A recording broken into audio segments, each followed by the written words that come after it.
Hello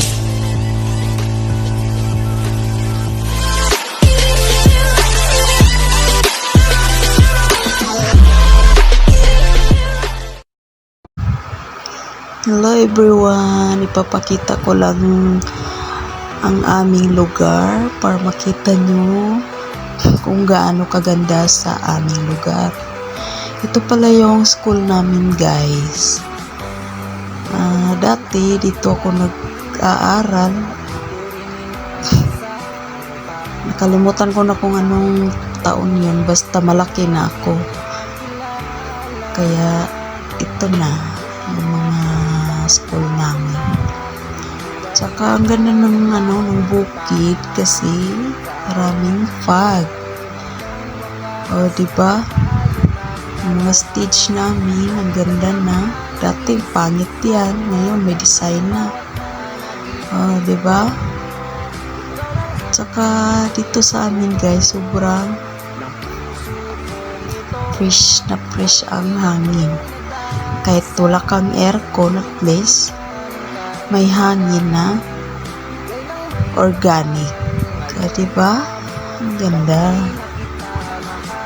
So kung gusto nyo mamasyal dito sa amin guys, welcome na welcome kayo guys. Tsaka ito yung playground namin sa school. Parang medyo makapal-kapal na yung damo, pero hindi pwede tanggalin yung damo dahil sobrang putik yan, malagkit pa yung lupa pag mabasa ng ulan. So i-flex ko lang guys yung bagong school ng grade 11, 12.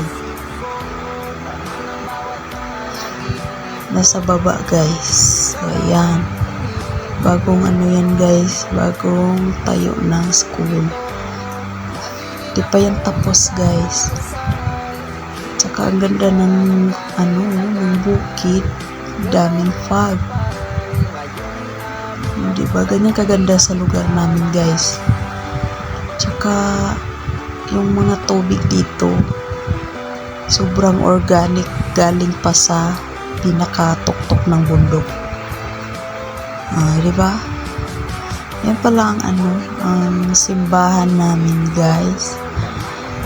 Seventh-day Adventist. Medyo maganda na siya. Medyo maganda na talaga. Ayan. Dati kahoy pa yan.